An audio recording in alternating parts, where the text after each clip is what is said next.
Elle fait partie du documentaire. Je dirais même que c'est presque une incontournable en la matière. Lise Payette, bonjour. Bonjour. Vous êtes sur le documentaire, évidemment. Il est réalisé par Flavie Payette-Renouf, votre petite fille. Et c'est le 75e anniversaire du vote des femmes. Ça remue bien des souvenirs, ça. Oui, mais ça permet aussi, je pense que l'événement arrive à un bon moment. Ça va permettre aux femmes de prendre conscience du chemin qui a été parcouru, mais également de celui que nous sommes en train de perdre. Et, on est en train de perdre du chemin, selon vous?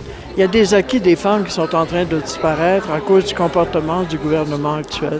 Moi, j'essayais de préparer un petit peu l'entrevue, puis je me disais, qu'est-ce que je vais poser comme question? Peut-être une question valable serait, il y a des choses qui ont été réalisées, mais qu'est-ce qui reste encore à réaliser?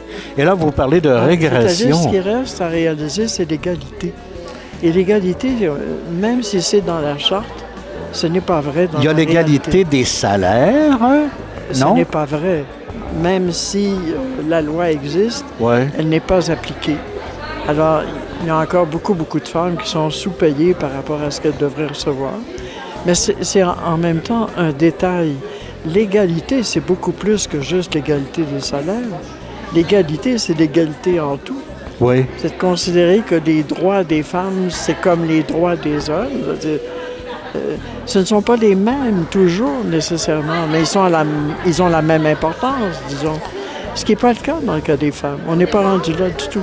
Vous avez déjà dit que vous aviez, dans le féminisme, on a brassé un peu les hommes, puis à un moment donné, il y avait le retour du pendule, du balancier.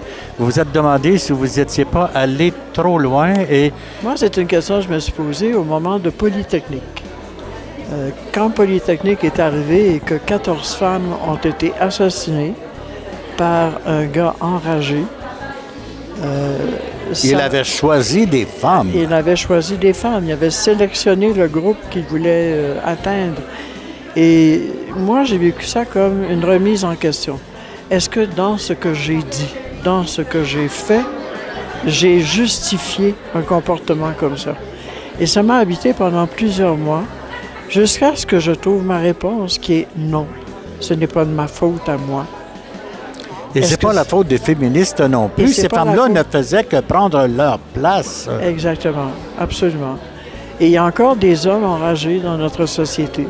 Il y a encore des violeurs, il y a encore des gens qui se rendent coupables de battre des femmes, de les exploiter. Alors, sur d'autres continents, c'est devenu affreux. Oui, mais il y a eu, pendant un certain temps, on a pensé que c'était juste ailleurs, mais c'est pas juste ailleurs, c'est ici aussi. Ah oui? Et dans ce sens-là, il faut... il faut être vigilant, il faut faire attention. Il faut continuer d'avoir la patience de leur expliquer que on ne veut pas prendre leur place, on ne veut pas les dépouiller de quoi que ce soit, on veut juste avoir la possibilité de devenir ce que nous devons devenir, nous, les femmes. Moi, je pense que le monde serait tellement meilleur si, par exemple, à l'Assemblée nationale, il y avait moitié homme, moitié femme. Pourquoi ça n'existe pas? Est-ce qu'il serait meilleur? Je ne serais pas, mais il serait plus juste. Peut-être parce que les femmes oseraient plus faire la part des choses. Je crois que les femmes apportent des idées nouvelles. Elles ne pourraient pas faire pire que les hommes, elles ne peuvent pas faire pire. Puis comme elles ont très, très peu contribué à ce niveau-là, ce qu'elles apporteraient comme nouveauté pourrait être intéressant à regarder, à évaluer. Est-ce que ce serait mieux? Je refuse de répondre à ça. Je ne sais pas. Je n'ai aucune idée. Ça n'existe pas. Ça existait dans quelques pays scandinaves où le succès a été marquant. Même Mme Marois disait, à un moment donné, j'ai adopté des comportements plus masculins parce qu'on exige des luttes ça des femmes. Faire. On exige ça des femmes. On ne peut pas rester des femmes politiques. Alors, il faut devenir one of the guys. Ce que vous aviez dit dans le pouvoir connaît pas. Ou alors, on vous jette dehors, tout simplement. Dites-moi, vous avez dit tout à l'heure dans le documentaire que vous étiez allé à la banque et le gérant de banque vous avait refusé un prêt pour un projet vous aviez.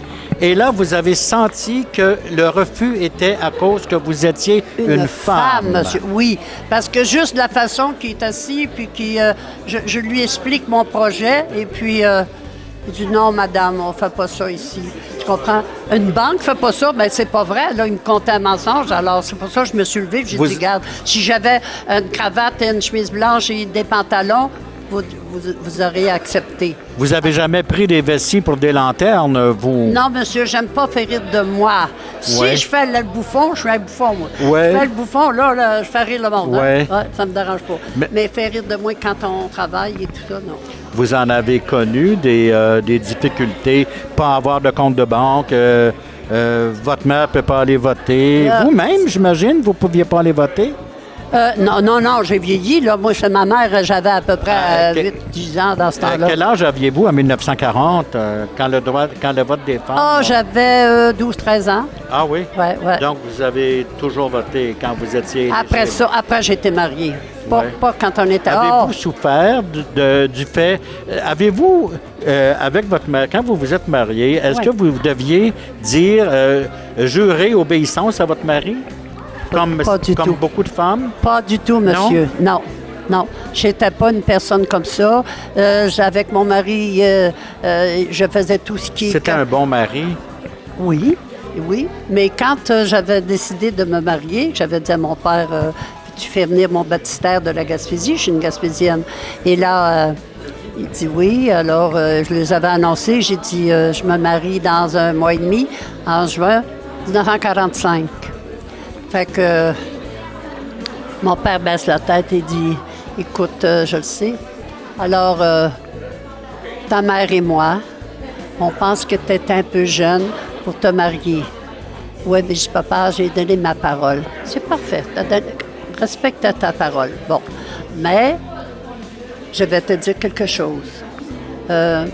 Sois une bonne épouse, une bonne mère de famille, mais viens pas broyer dans les jupes de ta mère. Ah, Ça c'était ça. voulait dire, prends tes responsabilités. Oui, Voilà. exactement. Merci beaucoup, Madame Dion. Merci. Ça fait plaisir. Au plaisir.